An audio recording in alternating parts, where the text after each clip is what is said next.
Praise the lord. దేవుని మహిమ కలుగును గాక. ఆమేన్. సమస్త మహిమ ఘనత ప్రభావం దేవునికి చెల్లును గాక. మరొకసారి దేవుడు మనల్ని విధంగా జ్ఞాపకం చేసుకోవడానికి మనం ఎంతగానో కృతజ్ఞతలుగా ఉన్నాం. చాలా వందనస్తులమై ఉన్నాం దేవునికి, కాదంటారా? అవునంటారా? ఆమేన్. హల్లెలూయా. వాక్యంలోకి వెళ్దాం. చిన్న ప్రార్థన చేసుకుందాం. దయచేసి కళ్ళు మూసుకుందాం, తలలు వంచుకుందాం. ప్రభా, మీకు వందనాలు, నీ కృపకే స్తోత్రాలు. మరొకసారి మమ్మల్ని ఈ విధంగా జ్ఞాపకం చేసుకున్నందుకు వందనాలు. ఈ దినం మాకు కావాల్సినటువంటి మా జీవితాలకి ఆయన, మా ఆత్మలకి కావాల్సినటువంటి చక్కటి ఆయన ఉదాహరణకు మరి మాటలు మాకు అనుగ్రహించండి. మమ్మల్ని దీవించండి.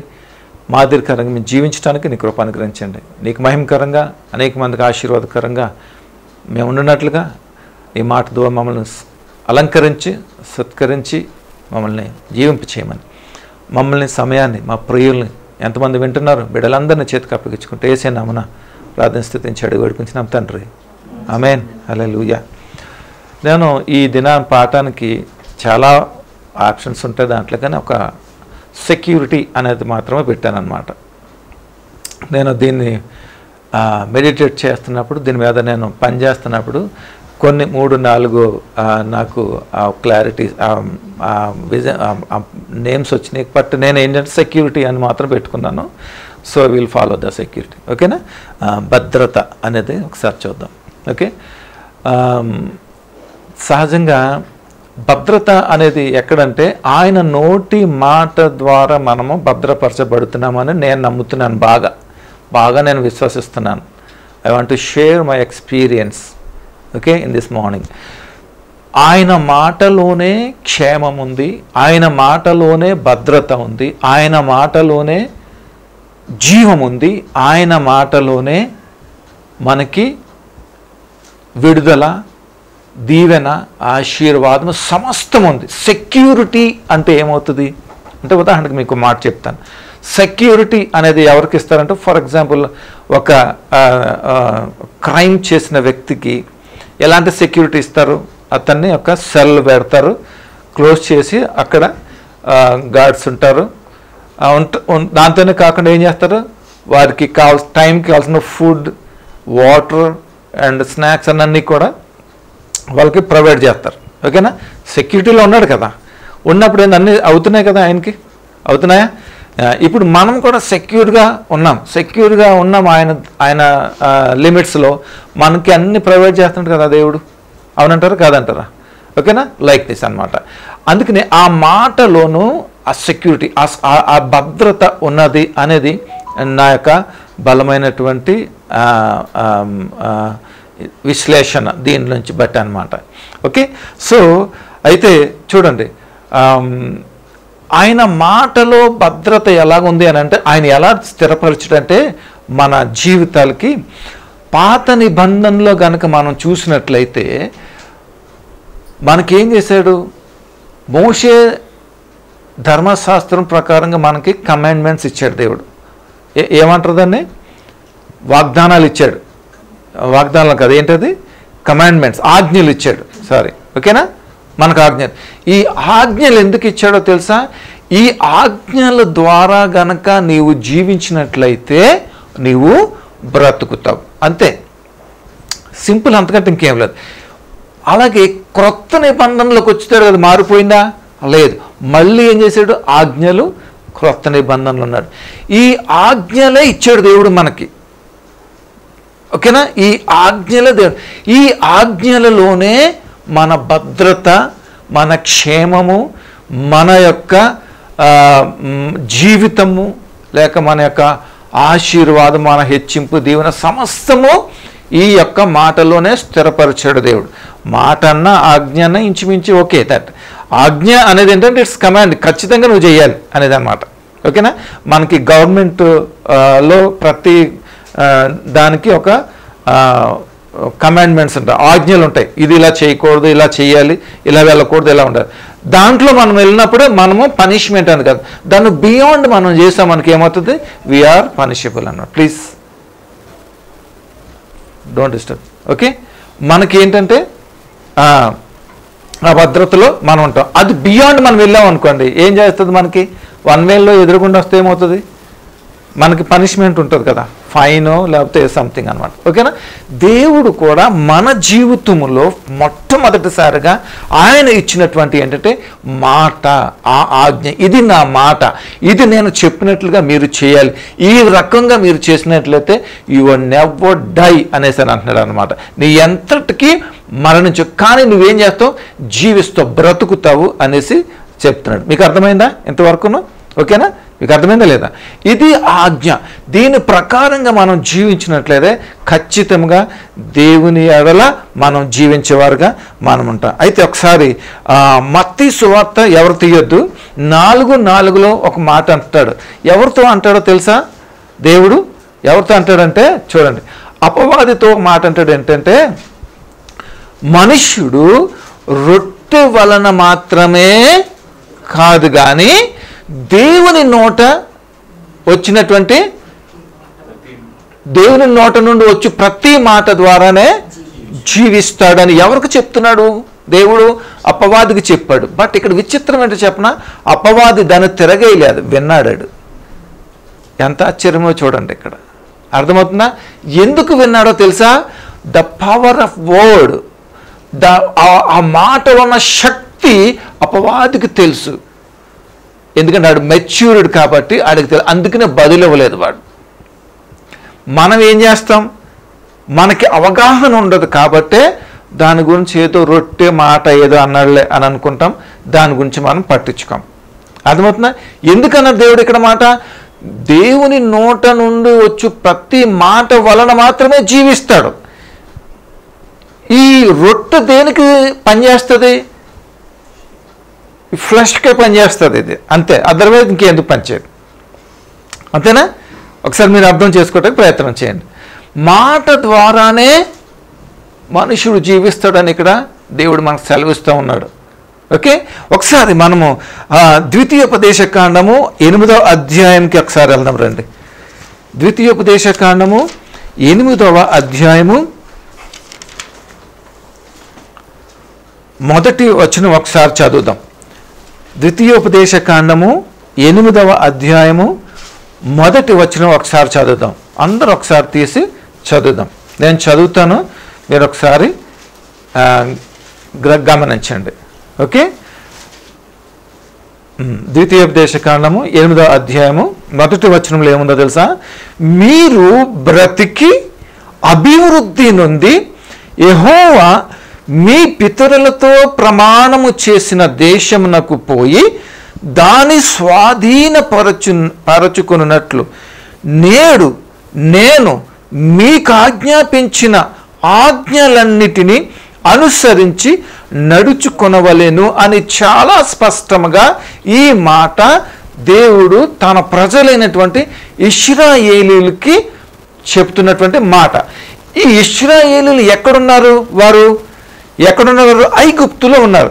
అయితే ఈ మోషే మరి అరణ్యంలో తన మామ దగ్గర ఉన్నాడు కదా, వెళ్ళిపోయి ఇక్కడి నుంచి. మోషే చాలా కంఫర్ట్గా ఉన్నాడు అక్కడ. మోషే ఆల్మోస్ట్ వెళ్ళిపోయి 40 years అయిపోయింది. ఓకే, 40 years అయిపోయింది. అక్కడ చాలా కంఫర్ట్గా ఉన్నాడు, చాలా రిలాక్స్గా ఉన్నాడు. తన మామ ప్రాపర్టీని చూసుకుంటున్నాడు, మెయింటైన్ చేస్తున్నాడు, తన ఇల్లుని మెయింటైన్ చేసుకున్నాడు, హ్యాపీగా ఉన్నాడు ఫ్యామిలీతో, ఏ ప్రాబ్లం లేదు. కానీ ఒక ఫైన్ డే ఏమైందో తెలుసా? మోషే తన పనిలో తనున్నప్పుడు దేవుడు వచ్చి మోజేస్ అని మాట్లాడటం మొదలెట్టాడు. ప్రభువా ఏంటి అని అంటే, ఏమి లేదు, ఈ ఐగుప్తీయులలో నా ప్రజలైనటువంటి ఇశ్రాయేలీయులు ఉన్నారు కదా, వారి మొరపెడుతున్న ఆ మొర నా సన్నిధికి చేరింది. వారు చాలా ఇబ్బందులు పడుతున్నారు, చాలా అవమానంలో జీవిస్తున్నారు, బానిసలో జీవిస్తున్నారు. మోషే నేను వారిని విడిపించాలి, ఎందుకంటే వారి మొర నా సన్నిధికి, నా పాద సన్నిధికి తాకింది, నువ్వు ఖచ్చితంగా నువ్వు రావాలి అనేసి అక్కడ వచ్చినటువంటి సంభాషణ. అర్థమైంది కదా? ఇప్పుడు దేవుడు వాళ్ళని ఎందుకు విడిపించాలని అనుకున్నాడు? వారు కఠినమైన పరిస్థితుల్లో ఉన్నప్పుడు, బాధించబడే పరిస్థితుల్లో ఉన్నప్పుడు, బంధించబడి ఉన్నప్పుడు, ఒక స్లేవియర్స్గా వారు ఉన్నప్పుడు, తినక ఉన్నట్టు చాలన్నట్టు జీవితాలు ఎల్లవేళల మరి గొడ్డు చాకరీ చేస్తున్నటువంటి పరిస్థితుల్లో మా వల్ల కాదు, మేము చేయలేమన్నటువంటి స్థితిలో వారు మొర దేవునికి పెట్టినప్పుడు ఆ మొర ఏం చేసిందో తెలుసా? దేవుని సన్నిధికి వెళ్ళి వారిని విడిపించడానికి దేవుడు వారికి సిద్ధం చేసుకున్నాడు. అర్థమైందా మీకు? అర్థమైందా? అయితే దేవుడు ఏమన్నాడు తెలుసా? ఇదే మాట మాట్లాడుతున్నాడు దేవుడు. ఇప్పుడు ఏదైతే మనం చదివామో వారితోటి ఇదే మాట ఏమంటున్నాడంటే, మీరు బ్రతికి అభివృద్ధి చెందినట్లుగా. చూసారా? మీరు బ్రతికి అభివృద్ధి చెందినట్లుగా యెహోవా మీ పితరులకు ఇచ్చాడు కదా. ఏంటి వాగ్దానం? మీ పితరులకి ఇచ్చాడు. ఏమి ప్రమాణం చేశాడు? ప్రామిస్ చేశాడు. ప్రామిస్ ల్యాండ్కి నేను ఇస్తాను అని ప్రామిస్ చేశాడు. చూసావా? ఆ ప్రామిస్ ల్యాండ్కి మీరు పోయి దానిని స్వాధీనపరుచుకున్నట్లు అని అంటున్నాడు. ఇక్కడ రెండు మాటలు చూడండి. ఒకటేమన్నాడు? మీరు బ్రతుకున్నట్లు అని అంటున్నాడు. మీరు బ్రతకాలంటే ఏం చేయాలి? నా యొక్క ఆజ్ఞ ఏదైతే ఉందో, నా మాట ఏదైతే ఉందో దాన్ని తూచా తప్పకుండా కనుక మీరు చేసినట్లయితే ఖచ్చితంగా మీరు బ్రతుకుతారు అని అన్నాడు దేవుడు. గుర్తుపెట్టుకోండి ఈ మాట. ఎందుకు ఏమన్నాడు? 4:4 అపవాదితోటి దేవుని నోట నుంచి వచ్చి ప్రతి మాట వల్ల నరుడు ఏం చేస్తాడంట? బ్రతుకుతాడు, జీవిస్తాడు. ఇక్కడ కూడా ఏమంటున్నాడు దేవుడు? మీరు బ్రతుకున్నట్లు అని అంటున్నాడు దేవుడు. ఇక్కడ మీరు బ్రతకాలంటే ఏం చేయాలి? You must be obey my commandments అని అంటున్నాడు. ఇంకో మాట ఏమన్నాడు? మీరు దానిని స్వాధీనపరుచుకోవాలి. అదేంటి స్వాధీనం అని ఎవరిని అంటారు? ఆధీనం అని ఎవరిని అంటారు చెప్తారా మీరు? స్వాధీనము పరుచుకోవాలి అని అంటే ఆల్రెడీ మనది ఎవరైనా క్యాప్చర్ చేసినప్పుడు, లేకపోతే వారి యొక్క లిమిట్స్లో పెట్టుకున్నప్పుడు, లేకపోతే దాన్ని కబ్జా చేసినప్పుడు, వాళ్ళు స్వాధీనపరుచుకున్నప్పుడు, మన ప్రాపర్టీ వాళ్ళ దగ్గర ఉన్నప్పుడు ఏం చేయాలి? వెళ్ళి దాన్ని నువ్వు స్వాధీనపరుచుకుంటాం. ఆధీనపరుచుకోవటం అంటే ఆధీనం ఎలా పరుచుకుంటాం? ఆల్రెడీ నీదే. ఇప్పుడు ఉదాహరణ చెప్తున్నాను చూడండి. ఇశ్రాయేలీల్ని దేవునికి ఎదురు తిరిగినప్పుడు ఎవరికి అప్పచెప్పాడు దేవుడు? నెబుకద్నెజరు. అవునా?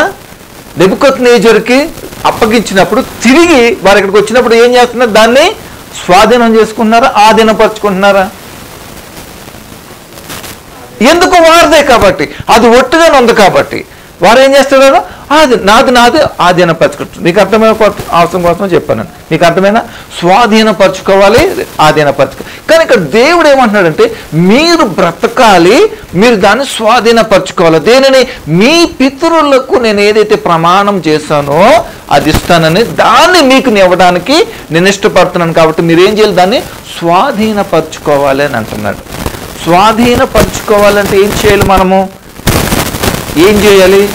అక్కడ ఆల్రెడీ ఆజానుభావులు ఉన్నారు, శత్రువులు ఉన్నారు, మరి బలిష్ఠులు ఉన్నారు, మరి ఎబిలిటీస్ కలిగినటువంటి వారందరూ ఉన్నారు.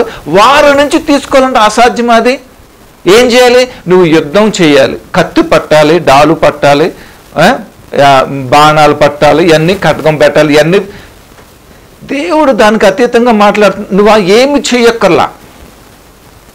ఇప్పుడు చూడండి ఒకసారి, మరి ఎరుకో గోడలు పగలగొట్టాలంటే ఏం చేశాడు దేవుడు? ఏం చెప్పాడు? ఒక ఇండికేషన్ ఇచ్చాడు. మీరు 7 రోజులు వెళ్ళండి, చుప్చాప్ రౌండ్ వేసుకురండి. ఇన్ 7th డే 7వ రోజు 7 మార్లు తిరిగి మీరు గట్టిగా బోర్లుదండి. మరి కేకలు వేసేవారు కేకలు వేయండి. మరి అవి ఏమంటారు ప్లేట్స్, ఆ ప్లే చేసేవారు అది చేయండి. బోరోదండి, చప్పలు కొట్టి గట్టిగా అరవండి అని అన్నాడు దేవుడు. అని అన్నాడా? అంతేనా? లేకపోతే మీరు గడ్డపర్రలు తీసుకెళ్ళండి, పారలు తీసుకెళ్ళండి, బుల్డోజర్లు తీసుకెళ్ళండి అన్నాడా? ఏమన్నాడు? మీరు ఇదే చేయండి అని అన్నాడు. వారిని ఎదుర్కోవాలంటే వీళ్ళ వల్ల కాదు, కానీ ఎవరి వల్ల? దేవుని వల్ల అవుతుంది. ఎందుకంటే యుద్ధం ఆయనది కాబట్టి, నీ పక్షంగా నిలబడ్డవాడు ఆయన కాబట్టి, నీకు తోడయుండి నడిపించేవాడు ఆయన కాబట్టి, నీ పక్షముగా విజయము నీకు ఆయన పోరాడు నీకు విజయం ఇవ్వడానికి కాబట్టి ఆయన ఉన్నాడు. కాబట్టి ఏం చేశాడు? ఎప్పుడైతే ఆ విధంగా చేశాడో గోడలన్నీ ఎలాగైనాయి? కూలిపోయినాయి. Praise the Lord. హల్లెలూయా. అర్థమవుతుంది కదా? అదే ఇన్స్ట్రక్షన్ ఇస్తున్నారు ఇక్కడ. మీరు బ్రతకాలి, మీరు స్వాధీనపరచుకోవాలంటే ఏం చేయాలో తెలుసా? నా ఆజ్ఞలు మీరు ఖచ్చితంగా మీరు అనుసరించాలని నడుచుకొనవలెను. నేడు నేను మీకు ఆజ్ఞాపించిన ఆజ్ఞలన్నిటిని కూడా మీరు ఏం చేయాలి? నడుచుకోవాలి. ఈ ఆజ్ఞలు అంటే అసలు ఏం ఆజ్ఞలు అని అంటారా? 5:16 వచనంలో ఉంటుంది. ఇదే నిర్గమకాండము 5వ అధ్యాయం 16 వచనంలో మీరు చూసుకోండి. తర్వాత మీరు కావాలని చూపిస్తాను. చూపించిన మీకు అంతా తెలుసు కదా, 10 ఆజ్ఞలు తెలుసు కదా, అయ్యే ఉంటాయి 5:16లో. మీరు తర్వాత చదువుకోండి, మనం ముందుకు వెళ్ళిపోదాం. ఓకేనా? ఏమన్నాడు? ఆజ్ఞలను అనుసరించి ఖచ్చితంగా నడుచుకోవాలంటున్నాడు. నడుచుకోవాలిలో చాలా అర్థం ఉంటుంది. అనుసరించి నువ్వు తీసుకున్న దాన్ని ఏం చేయాలి? నువ్వు ఇంప్లిమెంట్ చేయాలి. దాని ప్రకారంగా గైడ్లైన్స్ ప్రకారం నువ్వేం చేయాలి? వెళ్ళాలి. మీకు అర్థమైనా? ఒకసారి 6వ వచనం చూడండి. అదే అధ్యాయంలో 6వ వచనం ఒకసారి చూడండి. ఆయన మార్గములలో నడుచుకున్నట్లును ఆయనకు భయపడినట్లును నీ దేవుడైన యెహోవా ఆజ్ఞలను గైకొనవలెను. మనకి ఈరోజు పాఠమంతా ఇదే మాట ఉంటుంది, ఇంకోటి ఏమీ మాట ఉండదు. మనమంతా కూడా ఈరోజు ద్వితీయోపదేశ కాండంలో తిరుగుదాం. అక్కడక్కడ మన వాళ్ళు తిరిగారు కదా 40 సంవత్సరాలు. మనం కూడా ఇక్కడే తిరుగుదాం ఈ రోజు అంతా, ద్వితీయోపదేశ కాండంలో తిరుగుదాం. ఓకేనా? ఇక్కడేమన్నా 6లో ఆయన మార్గములలో నడుచుకున్నట్లును ఆయనకు భయపడినట్లును. ఏం భయం పడాలి? ఏ భయం పడాలి ఆయనతోటి? భయం అంటే ఏంటి? ఎలా భయపడాలి? నువ్వు చేయకపోతే అయినా ఏం చేస్తాడు? చంపేస్తాడు. అంతే కదా? చంపకుండా ఉండాలంటే నువ్వు చేయాలి, అదే భయం. అవునా? దేవుని భయం అంటేనా కాదు? చెప్పండి. భయము అంటే రెస్పెక్ట్. డాడీ వస్తున్నారు, వద్దు అది చేయొద్దు. డాడీకి తెలుసు అది ఇష్టంగా ఉండదని, డాడీకి తెలుసు అది చేయకూడదని, వద్దు. అదే భయం. అయ్యో వాడు చేస్తున్నాడు చంపేస్తాడని, అది కాదు భయం. That's respect. దేవుడు పరిశుద్ధుడు. పరిశుద్ధుడిని పరిశుద్ధుడిలాగా మనం చూడాలి. పరిశుద్ధ విధముగానే మనం అక్కడ ఒబే అవ్వాలి, జీవించాలి. అదంతా భయము అంటే. అంతే తప్ప మనల్ని ఏదో చంపేసి మనం చేయడు. మనం బ్రతికించే దేవుడు, మనల్ని చంపడు దేవుడు. మనం ఎందుకు చచ్చిపోతామో తెలుసా? ఎందుకు చచ్చిపోతామో తెలుసా? లాస్ట్లో చెప్తాను ఎందుకు చచ్చిపోతాం అనేది. ఓకేనా? ఇప్పుడు చెప్పొద్దు, లాస్ట్లో చెప్తాను ఎందుకు చచ్చిపోతాం, ఎలా చచ్చిపోతాం అనేది. ఓకేనా? అదే ఇక్కడ ఏమన్నాడు? ఓకే, భయపడునట్లు అంటే బి రెస్పెక్ట్, ఈ ఒబే. దేవునికి తండ్రికి వ్యతిరేకంగా విరోధంగా మనం ఏమి చేయకూడదు. తండ్రికి వ్యతిరేకంగా మనం ఏమి మాట్లాడకూడదు. వ్యతిరేకంగా మనం నడవకూడదు. ఇది భయము. ఇది వినయముతోనూ ఆ ప్రేమతోనూ ఆ యొక్క ఆ కైండ్ ఆఫ్ ఆ నేచర్, దేవుని నమ్ముకున్న ఆ నేచర్తో కూడా మనం ఏం చేయాలి? భయపడినట్లు నీ దేవుడైన యెహోవా ఆజ్ఞలను ఏం చేయాలి? గైకొనాలి. నీ దేవుడైన యెహోవా ఆజ్ఞలు నువ్వు ఖచ్చితంగా నువ్వేం చేయాలి? గైకొనాలి. నువ్వు నడవాలి అంటే ఏంటి? దానికి అర్థం ఏంటి? నడవటం అంటే ఏంటి? దాన్ని మన జీవితంలో అనువదించే విధంగా మనం ఉండాలన్నమాట. ఇది ఖచ్చితంగా మనం చేయాల్సినటువంటి అవసరమై ఉంది. దేవుడు అందరితో ప్రతి ఒక్కరితో ఇదే మాట్లాడుతున్నాడు. కానీ నా ఆజ్ఞల ప్రకారంగా గనక నువ్వు నడవాలి, ఖచ్చితంగా నువ్వు చేయాలి.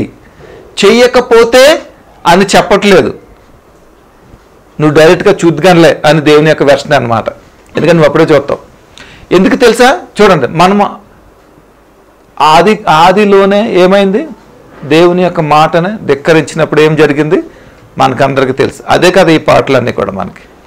అవునా కదా? చెప్పండి. అవునా? చూడండి ఇక్కడ ఏమన్నా చూడండి. యెహోవా, దేవుడైన యెహోవా నిన్ను మంచి దేశంలో ప్రవేశపెట్టును. ఓకే, సారీ 6th one చూడండి. ఆయన మార్గంలో నడుచుకున్నట్లు ఆయనకు భయపడినట్లు నీ దేవుడైన యెహోవా ఆజ్ఞలను గైకొనాలి. ఎందుకు గైకొనాలి? 7th verse చూడండి ఒకసారి. నీ దేవుడైన యెహోవా నిన్ను ఎక్కడ? మంచి దేశంలో ప్రవేశపెట్టును. అది నీటి వాగులను లోయలో నుండి కొండలలో నుండి పారు ఓటలు అగాధ జలములు గల దేశము. అది గోధుమలు, యవలు, ద్రాక్ష చెట్లు, అంజూరపు చెట్లు, దానిమ్మ పండ్లను గల దేశము. ఒలీవ నూనెయు తేనెయు గల దేశము. కరువు అనుకోకుండా నీవు ఆహారము తిను దేశము. అందులో నీకు ఏ లోపం ఉండదు. అది ఇనుప రాళ్ళు గల దేశము. దాని కొండలలో రాగి త్రవ్వి తీయవచ్చు. ఇంకా ఎక్సెట్రా చాలా ఉన్నాయి. ఎందుకు నువ్వు ఎందుకు ఉపయోగమంటున్నాడు దేవుడు? ఆజ్ఞలు ఎందుకు పాటించమంటున్నాడు? నీవు బ్రతుకున్నట్లు. రెండవది, నీవు స్వాధీనపరచుకోవాలి. ఎందుకంటే నీ లిమిట్స్లో లేదు, అది వెళ్ళిపోయింది. అది నేను నీకు తోడైనాను, యూ డోంట్ వరీ, ఆ పనిని నేను చూసుకుంటాను. ఆజానుభావులు ఉన్నారా? నీతోని కాదా? నేను చూసుకుంటాను, అది నీ పని కాదు. బట్ నువ్వేం చేయాలి తెలుసా? నేను ఏమైతే చెప్తున్నానో నా ఆజ్ఞల ప్రకారంగా నువ్వు నడిచినట్లయితే అదంతా కూడా నీకు నేను తీసుకొచ్చి ఇచ్చే బాధ్యత నాది అన్నాడు. ఇదేమన్నా కష్టమా చెప్పండి? కష్టమా? తలకాయ ఊపుతున్నారు కష్టం కాదని. చాలా కష్టం, చాలా కష్టం. ఇప్పుడు మనం నూతన నిబంధనలో మనం ఉన్నాం. అర్థమవుతుంది కదా? మనకు ఆజ్ఞలు ఉన్నాయా లేవా? దేవుడిచ్చిన ఆజ్ఞలు ఉన్నాయా లేవా? మరి ఎంతమంది ఆజ్ఞలు మనం పాటిస్తున్నాము, నడుస్తున్నాము చెప్పండి ఒకసారి. కష్టమైనా కాదు. ఒక్క ఫస్ట్ వర్డ్ ఏంటంటే నిన్ను వల్ల నీ పొరుగు వారిని ప్రేమ. అవుతుందా మనతోటి? అది ఓపెన్గా మాట్లాడుకుందాం మనం. నేను ఏదో దీన్ని చూసి వెళ్ళిపోవటం అనేది కాదు, అది అలా చేయకూడదు. ప్రాక్టికల్గా మనల్ని మనం అనువదించుకుందాం అంతే, లేకపోతే మనం చేస్తాం. చెప్తున్నాను, నేను ఓపెన్గా చెప్తున్నాను. ఓకేనా? దేవుడిచ్చిన మరియు ఈ ఆజ్ఞలలో మొదటిది ఏంటి? నిన్ను వల్ల నీ పొరుగు వారిని నువ్వు ప్రేమించానన్నా. ప్రేమిస్తావా మనం? చెప్పండి ఒకసారి. చెప్పాలి, ఉందా మనకు అసలు అది? మరి ఒక్కటి కూడా మనం చేయలేకపోతే మరి ఎంత కష్టం అది? మరి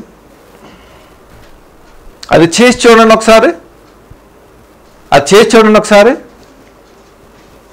మీరేమైపోతారో తెలుసా? చెప్పనా? భయపడకూడదు. మరి మీ ఆజ్ఞలన్నీ పాటిస్తూ మీరేమైపోతారో తెలుసా? ఎలా మారిపోతారో తెలుసా?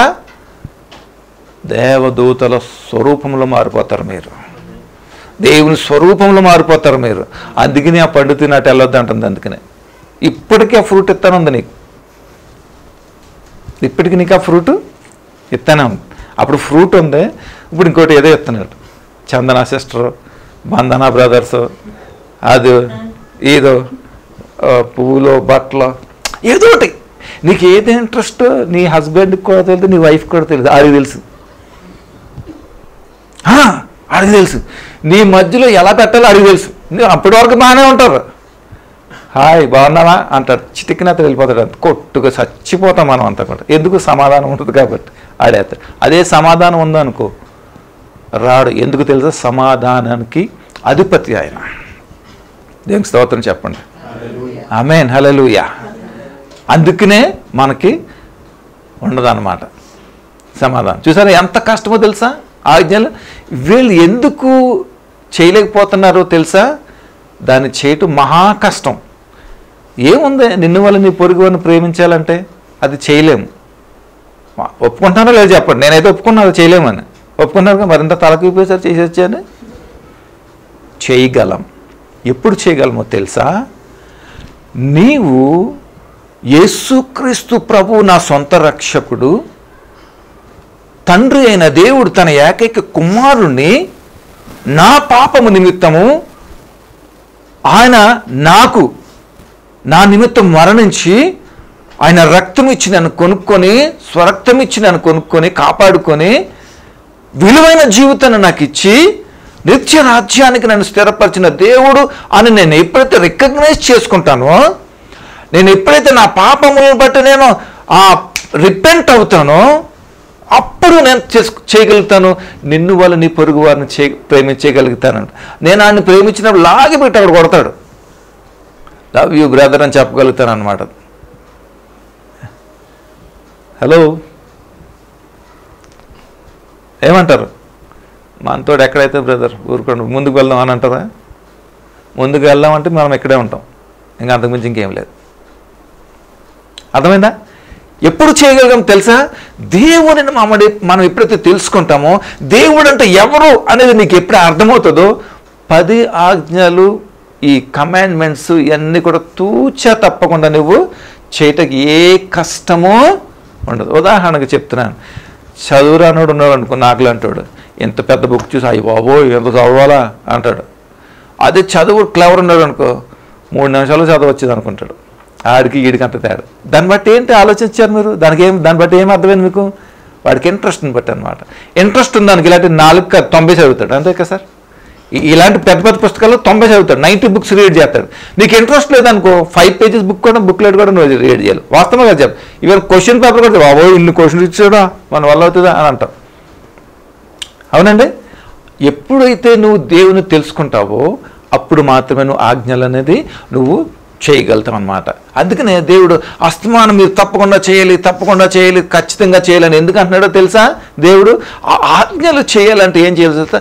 నీవు దేవుణ్ణి స్మరించాలి, దేవుని నువ్వు హత్తుకోవాలి, దేవుని నువ్వు ఎరగాలి. ఈ ప్రజలందరూ కూడా నిబంధన జనులు, దేవుని యొక్క నిబంధనలు ఉన్నటువంటి జనులు వీళ్ళందరూ కూడా. కానీ వాస్తవం ఏంటో తెలుసా? నిజమైన దేవుని బిడ్డలే దారి తొలగిపోతూ ఉంటారు. అన్యులు సహోదరులు చూడండి, వాళ్ళు ఇప్పుడు వాళ్ళు అదే ప్యాటర్న్లో వెళ్తుంటారు, అంతే కదా సార్? వీళ్ళు మాత్రం చేరిపోయి ఎందుకు తెలుసా? ఆకర్షణ, అపవాది యొక్క ఫోర్స్ ఎక్కువ వీళ్ళకుంటారు, టెంప్టేషన్స్ అనేది ఇక్కడ ఎక్కువ ఉంటాయి, అందుకనే వెళ్ళిపోతారు అనమాట. ఒక్క కునుకు పడితే సార్ బోర్డు వచ్చేస్తుంది, ప్యారడైజ్ బిర్యానీ సెంటర్, బట్టల షాప్, చందన బ్రదర్స్, గోల్డ్ తక్కువైంది, తక్కువలో అవుతుంది, నువ్వు సచ్చైనా సరే సంపేసైనా సరే కొనేసుకోవాలి. నువ్వు ఎంత ఇబ్బంది పడతావు?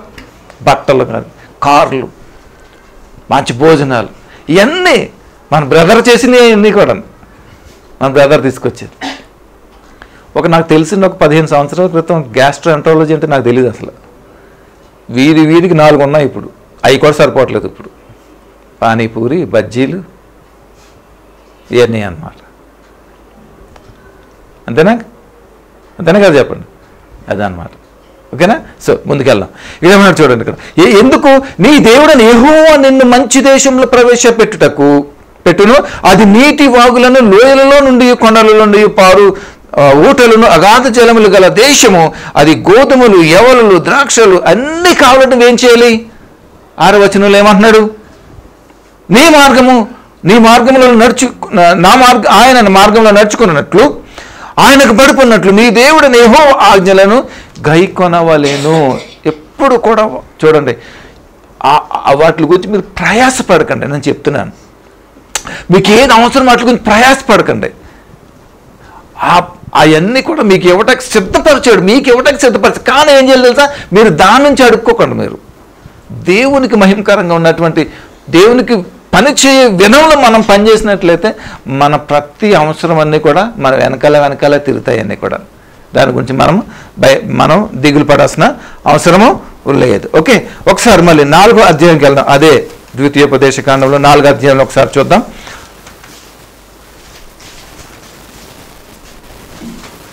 మొదటి వచనం ఒకసారి చూస్తాను చూడండి, మొదటి 2 వచనాలు చూస్తాను ఒకసారి గమనించి. కాబట్టి ఇశ్రాయేలీయులారా మీరు మళ్ళీ బ్రతికి అంటున్నాడు. చూసారా? ఆయన మాటలోనే మన సెక్యూరిటీ ఉందని నమ్ముతున్నారా లేదా? ఆయన మాటలను మనం బ్రతుకుందని నమ్ముతున్నారా లేదా?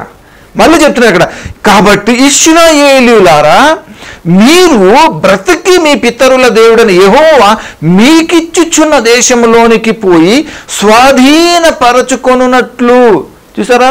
స్వాధీనపరచుకొనున్నట్లు మీరు అనుసరింపవలసిన విధులను, కట్టడలను నేను మీకు బోధించుచున్నాను,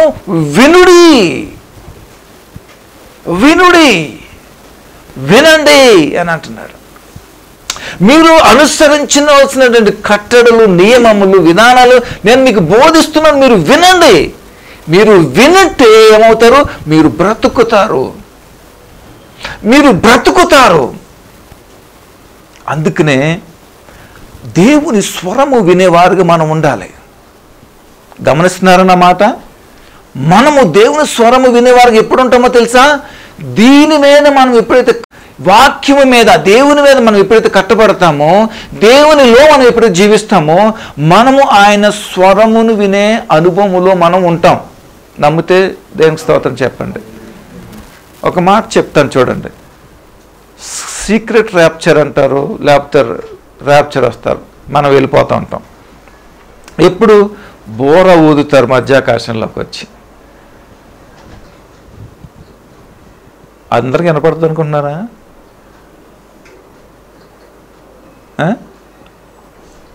అందరికీ వినపడుతుంది. బాధ ఎందుకు? దొంగ ఎలా వస్తాడంట? ఫోన్ చేసి నేను పలానా టైంకి వస్తున్నాను అని లాకర్స్ అన్ని ఓపెన్ చేసి పెట్టాను, వస్తాడాడు. ఎలా వస్తాడు? నీకు తెలియకుండా వస్తాడు. బోర ఎవరికి వినపడుతుందో తెలుసా? నువ్వు సిద్ధపడి ఉన్నావు అనుకో, వాక్యముతో దేవునితో సంబంధం కలిగినటువంటి వాడుగా ఆయన నిబంధనలో కనుక నువ్వు ఉన్నావు అనుకో, ఆ బోర శబ్దం నీకు వినిపిస్తుంది అన్నమాట. అంతేగాని బయట కొట్టుకుంటూ వస్తారు కదా బోర్ర బోర్రమన, అలాగే రాడు దేవుడు. అలా కాదు, టపాలు పీల్చుకుంటూ రాడు. ఆ స్వరమును కనుక చూడండి, చాలా వీడియోస్ వైరల్ అవుతాయి. జర్నీ చేస్తూ ఉన్నారు, సంతలో వెళ్తూ ఉంటారు, టక్ టక్ టక్ మనం వెళ్ళిపోతూ ఉంటారు. చూసారా మీరు ఎప్పుడన్నా? చూడదా? అబ్బా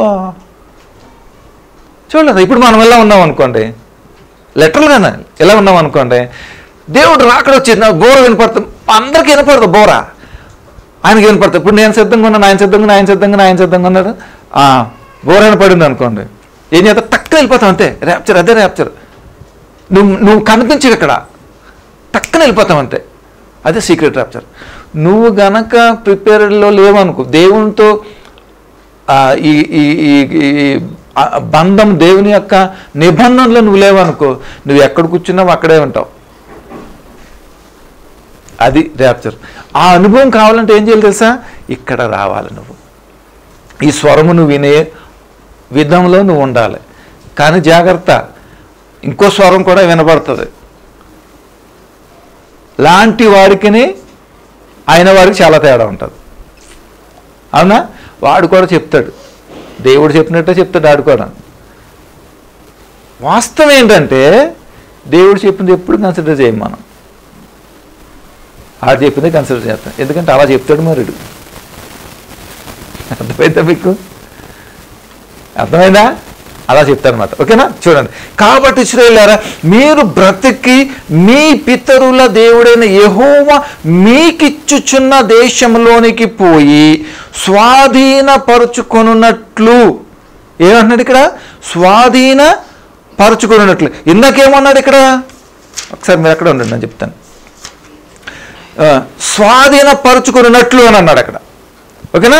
స్వాధీనపరుచుకున్నట్లు మీరు అనుసరింపవలసిన విధులను కట్టడలను నేను మీకు బోధించుచున్నాను, వినుడి. 2, మీ దేవుడైన యెహోవా ఇచ్చిన ఆజ్ఞలను మీకు ఆజ్ఞాపించుచున్నాను, వాటిని గైకొనుట యందు నేనే మీకు ఆజ్ఞాపించిన మాటతో దేనిని కలపకూడదు, దానిలో నుండి దేనిని తీసివేయక. ఎడిటింగ్ అనేది చేయకూడదు. మనం ఎడిటింగ్లో ఫస్ట్ ఉంటాం, గమనించండి సార్. ఉంటామా లేదా? ఒక్కరు కదా, ఇదే ఎడిటింగ్ అంటే అన్నమాట. చేయకూడదు, వెళ్ళకూడదు అంటే వెళ్ళకూడదు అంతే. నేను ఒక మంచి పెద్ద ఆవిడ, చాలా పెద్ద వయసు ఉన్న ఆవిడే, వాళ్ళ ఇంట్లో చెప్పారంట, వాళ్ళు ఇక్కడికి వస్తూ ఉంటారు. వచ్చినప్పుడల్లా నేను వెళ్తాను, ప్రేయర్ చేసుకుని వస్తూ ఉంటాను. చాలా విశ్వాసంగా ఉంటారు వాళ్ళు. అయితే ఆమె ఒక ఇంటికి వెళ్ళాలి, వాళ్ళ సిస్టర్ వాళ్ళ ఇంటికి వెళ్ళి రావాలన్నమాట. అయితే వీళ్ళ ఫ్యామిలీ మెంబర్స్ ఎవరికి ఇష్టం ఉండదు అక్కడికి వెళ్ళి రావాలంటే. అక్కడ మాత్రం వెళ్ళొద్దని ఖచ్చితంగా చెప్పారట. అయినా కానీ ఈ తల్లిగారు ఏం చేశారంటే, మరి ఆవిడ ఏమనుకున్నారు, మొత్తం మీద వెళ్ళారు. 1 డే స్పెండ్ చేసి వచ్చేసరికి దాదాపు 3 లక్షలు ఖరీదైనటువంటి ఆ హార్నమెంట్ అనేది పోయింది. గోల. చాలా గోల.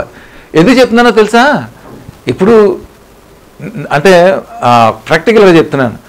నువ్వు దేవుని విశ్వాసంలో నడిచే బిడ్డవు అనుకోండి, నీకు ఒక ఆజ్ఞ లేకపోతే నీకు ఒక నీకు ఇన్స్ట్రక్షన్ వచ్చినప్పుడు నువ్వు ఖచ్చితంగా వెళ్ళకూడదు అక్కడికి.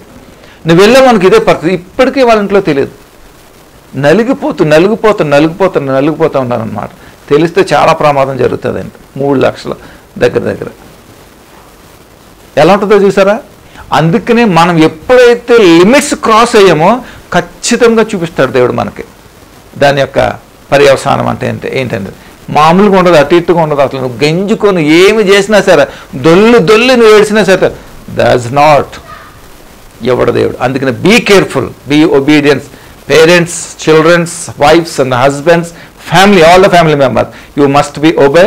మీ పరిస్థితులకి ఖచ్చితంగా మీరు ఒబే అయి ఉండాలి, లేకపోతే కనుక భారీగా ఉంటుంది అనమాట. Okay, right. ఇక్కడేమంటున్నాడు చూడండి, 2లో ఏమంటున్నాడు? మీ దేవుడు యెహోవా ఇచ్చిన ఆజ్ఞలను మీకు ఆజ్ఞాపించుచున్నాను, వాటిని గైకొనుటకు నేను మీకు ఆజ్ఞాపించిన మాటలు దేనిని ఏం చేయకూడదు, కలపకూడదు, తీసివేతలు అనేది ఉండకూడదు అనమాట. నేను ఏది చెప్పానో తూచ తప్పకుండా మీరు ఆ విధంగా కనుక మీరు చేసినట్లయితే ఖచ్చితంగా బ్రతుకుతారు. ఎక్కడ బ్రతుకారు వీళ్ళందరూ కూడా?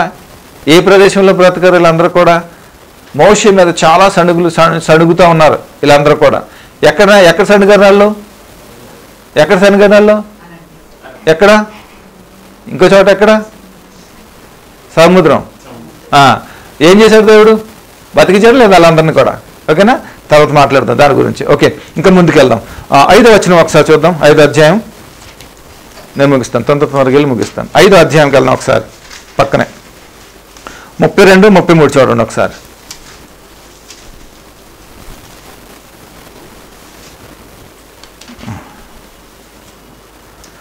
ఓకే, ఇక్కడ ఏమంటే చూడండి, వారు స్వాధీనపరచుకున్నట్లు నేను వారికిచ్చుచున్న దేశమందు వారు అలాగూ చూస్తారు. ఇక్కడ ఏమంటున్నాడు గమనించిన, వారు స్వాధీనపరచుకున్నట్లుగా నేను వారికిచ్చుచున్న దేశమందు. అంటే ఇక్కడ చూడండి, ఇక్కడ వారికిచ్చుచున్న దేశం అంటే దేవుడు ఆల్రెడీ డిసైడ్ అయిపోయాడు. అర్థమైనా మీకు? దేవుడు ఆల్రెడీ అక్కడ డిసైడ్ అయిపోయాడు. ఏం డిసైడ్ అయిపోయాడు? నేను ఆ పాలు తేనెలు ప్రవహించు దేశాన్ని నేను వారికి ఇచ్చేసాను. ప్రాక్టికల్గా ఇవ్వలేదు ఇంకా, కానీ లోపల మాత్రం ఆయన డిసైడ్. ఎప్పుడైనా మీరు ఎక్కడ డిసైడ్ అవుతారు? ఇన్నర్లో కదా. ఇక్కడ డిసైడ్ అయిపోతే అక్కడ చేస్తారు. ఇప్పుడు చూడండి, ఫోన్ చేసి లేకపోతే చెప్పి, నా కుమారుడా, నా దాసుడా అబ్రామ్ ప్రభా ఏం చేస్తున్నావు? ఏం లేదు ప్రభా, ఇలా ఉన్నాను. ఓకే, సరే, నీకు ఇచ్చాను కదా కుమారుడు, అవహారేళ్ళ యంగ్ బాయ్, ఓకేనా, సరే అది రేపు తీసుకొచ్చి నాకు సాక్రిఫైస్ ఇచ్చాను అన్నాడు. ఇచ్చేయమని అన్నప్పుడు కొంచెం కలవరం వచ్చినప్పుడు కూడా తను ఏం చేశాడు? తర్వాత డిసైడ్ అయిపోయాడు. అబ్రాహాం డిసైడ్ అయిపోయాడు. దేనికి డిసైడ్ అయిపోయాడు? దేనికి? బలి అర్పించడానికి ఆల్రెడీ దేవుడికి ఇచ్చేసాడు. అక్కడే మెయిన్ పోర్షన్ అయిపోయింది. అక్కడ సెకండ్ పోర్షన్ ఏంటి? అక్కడ లిటరల్గా మనం ఇవ్వటమే అన్నమాట. నువ్వు ఎప్పుడైతే ఇక్కడ డిసైడ్ అవుతావో దాన్ని బట్టే నీకు ఉంటుంది అన్నమాట. నీకు అర్థం కాలేదు, అర్థమవుతుందా? మీ మనస్సులో ఎప్పుడైతే మీరు నిర్ధారించుకుంటారో నేను ఇవ్వాలి అనేసి, అక్కడ నిజమైన సాక్రిఫైస్ దేవుడికి ఇచ్చేసినట్లే. అబ్రహాం ఆల్రెడీ ఇచ్చేశాడు, అతని ఆత్మలో దేవుడికి ఇచ్చేసాడు. ప్రభా ఇచ్చేసాను, ఓకే నేను వెళ్తున్నాను, ఇప్పుడు ఇచ్చేస్తాను అంతే. చూసారా? ఆ కండిషన్ అది ఉండాలి. అందుకని చూడండి, నీ హృదయములో ఆలోచించుకుంటే చాలు, నువ్వు అక్కడ పొరపాటు చేసినట్టే అన్నాడు దేవుడు. అవునా? అవునా కదా? చెప్పండి. అబ్రహాం దేవునికి కావాల్సింది ఏం తెలుసా? అది కావాలి. నటిస్తూ వెళ్ళలేదు, ఏడ్చుకుంటూ వెళ్ళలేదు, గొనుక్కుంటూ వెళ్ళలేదు. ఆయన నడుచుకుంటూ సంతోషంగా తీసుకుంటూ వెళ్ళాడు. దేవుని మరి నాకు తెలిసిన దేవుని మహింపరచుకుంటూ వెళ్ళాడని నా ఉద్దేశం. ఎందుకంటే అబ్రహాంకు తెలుసు దేవుడు ఇచ్చేవాడు తప్ప తీసుకునేవాడు కాదని. ఎందుకు తెలుసు? ఎందుకు తెలుసు? ఆల్ ద టైం దేవునితోనే సమయం గడుపుతాడు కాబట్టి, దేవునితోనే ఉంటాడు కాబట్టి అన్నీ తెలుసు. నేను ఎప్పుడు మీతోనే ఉంటాను అనుకో, నా గురించి తెలుసు కదా మీకు, తెలుసా లేదా? నేను ఎక్కడ పడతానో తెలుసు, నన్ను ఎక్కడ పడేయాలో మీకు తెలుసు, ఇది ఎక్కడ లొంగుతాడో నీకు తెలుసా? మంచి టైం చూస్తుంది. మనం ఎలకలకి పెడతాం కదా బోను, దాంట్లో ఎండు మిరపకాయ, ఎండు చేప ఏదేసి, ఎండు చేప అయితే భలే ఉంటుంది, పక్కే ఎలకలు కూడా మన దగ్గరికి వస్తాయి, అది పెడతాం. ఓకేనా? సరిగ్గా టైంకి వస్తాడు, ఆయన సరిగ్గా టైం చేసి టపక్కన వస్తుంది, అంతే అయిపోతుంది. గోల్డ్ కానీ వచ్చేసింది, అంతే కారు వచ్చేసింది. తమ్ముడు పాపం అలాగ అయిపోయాడు ఆయన, నా బాధ ఎవరితో చెప్పుకోను అనే రకంగా అయిపోయాడు అనమాట ఆయన. ప్రైజ్ గాడ్, హల్లెలూయా, ప్రైజ్ గాడ్. ఓకే, చూడండి ఇక్కడ ఏమన్నాడు, స్వాధీనపరుచుకున్నట్లుగా నేను వారికి ఇచ్చిన దేశం. ఎందుకంటే ఎలా చెప్తున్నాడు, దేవుడు ఆల్రెడీ డిసైడ్ అయిపోయాడు వాళ్ళకి ఇచ్చేసానని, జస్ట్ ఇంకేంటంటే దాన్ని స్వాధీనపరచుకొని ఇవ్వటమే, అంతకు మించి ఇంకేం లేదనమాట. వారు ఎలాగ ప్రవర్తించాలి కాబట్టి మీరు కుడికే కానీ ఎడమకే కానీ తిరగక మీ దేవుడిని యెహోవా ఆజ్ఞాపించినట్లు చేయుట జాగ్రత్త పడవలను. మీరు స్వాధీనపరచుకొనబో దేశంలో మీరు జీవించుచు మేలు కలిగి దీర్ఘాయుష్మంతులగునట్లు మీ దేవుడైన యెహోవా మీకు ఆజ్ఞాపించిన మార్గములన్నిటిలోనూ మీరేం చేయాలి, నడుచుకోవాలి. ఇది ఆయన మాటలో ఇంత ఆశీర్వాదం ఉంది, ఇంత దీవెన ఉంది, ఇంత క్షేమం ఉంది, ఇంత అభివృద్ధి ఉంది. నీవు బ్రతుకుతావు ఆ మాటలు అన్నమాట. మీకు అర్థమైందా? ఇదే పరిస్థితి. ఎందుకు? ఆయన ఆజ్ఞల్లో ఇన్ని ఉన్నాయన్నమాట, ఇన్ని ఇమిడిపోయి ఉన్నాయన్నమాట ఆయన ఆజ్ఞలలో. అర్థమవుతుందా? సరే, 6వ వచనం 6వ అధ్యాయం చూడండి. నీవును కుమారుడును నీ కుమారుడును, ఓకే, నీ దేవుడిని యెహోవాకు భయపడి, చూడండి ఏమన్నాడు, నీవు నీ కుమారుడును నీ కుమారుడు అంటే ఎవరెవరు వస్తుంది?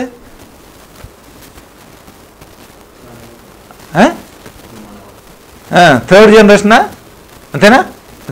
చూడండి, బిడ్డలు ఏమంటున్నాడు, నీవును నీ కుమారుడును నీ కుమారులను ఈ స్వాస్థ్యం ఎవరికి ఇచ్చాడు? ముందు వీళ్ళ పితరులకు ఇచ్చాడు దేవుడు, వీళ్ళ పితరులకి ప్రామిస్ చేశాడు దేవుడు, ప్రామిస్ ల్యాండ్కి. కానీ ఇప్పుడు ఏం చేస్తాడు, దాన్ని నెరవేరుస్తున్నాడు. ఎందుకంటే దేవుడు మన పితరుల యొక్క ప్రార్థనను, వాళ్ళ యొక్క జీవించిన జీవన శైలి అంతా కూడా జ్ఞాపకం చేసుకుని ఏం చేస్తున్నాడు, అన్క్వాలిఫికేషన్లో ఉన్నటువంటి ఈ నిబంధనల ప్రజలకు కూడా ఇవ్వటానికి దేవుడు ఇష్టపడుతున్నాడు. దేవునికి స్తోత్రం. ఎంత గొప్ప దేవుడు ఆ దేవుడు. ఓకేనా? నీవును నీ కుమారుడును నీ దేవుడైన యెహోవాకు భయపడటం అంటే ఏంటో మీరు తెలుసుకోవాలి ఖచ్చితంగా. చాలామందికి ఒక రకమైన అపోహ ఉంటుంది, మాము అని తిట్టేస్తాడేమో, చంపేస్తాడేమో, నన్ను ఏదో చేసేస్తాడేమో. ఎప్పుడు అది తప్పు, రాంగ్. రెస్పెక్ట్. అమ్మో దేవుడికి ఇష్టం లేదు, చేయకూడదు. అమ్మో దేవుడికి ఎలా ఉండాలి అంతే ఎలా ఉండాలి, ఇది భయపడటం అంటే. ఓకేనా? Okay, right. నీ దేవుడిని యెహోవాకు, 2వ వచనం, భయపడి నేను నీకు ఆజ్ఞాపించు ఆయన కట్టడలన్నయు ఆజ్ఞలన్నయు నీ జీవిత దినములన్నిటను గైకొనుచు. ఏమంట? నీ జీవిత దినములన్నయు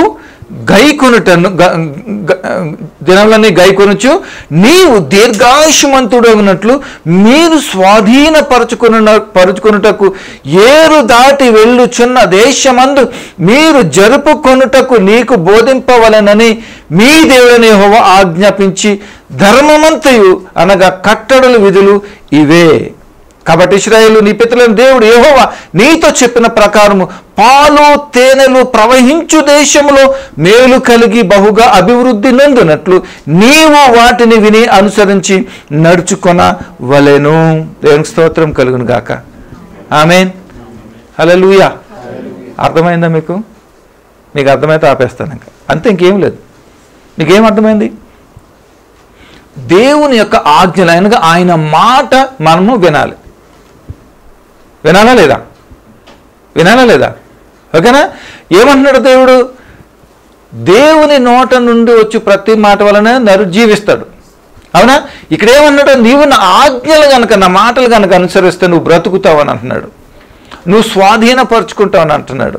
నువ్వు జీవిస్తావు అని అంటున్నాడు. నువ్వు పాలు తేనెలు ప్రవహించు దేశంలో నువ్వు ప్రవేశిస్తావు. ఎప్పుడు?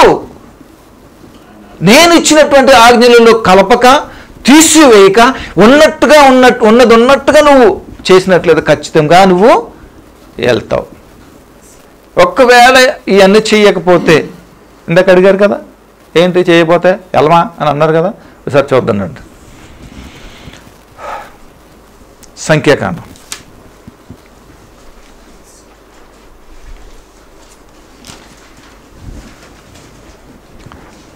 14.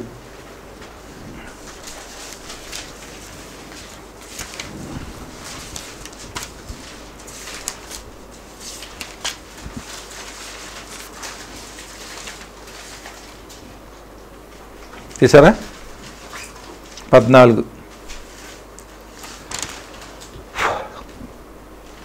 26 కొన్ని అని చెప్పి తీశారు కదా అందరూ.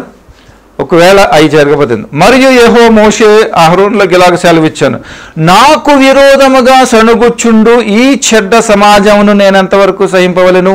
ఇశ్రాయేలీయులు నాకు విరోధముగా సణుగుచున్న సణుగులను వినియున్నాను.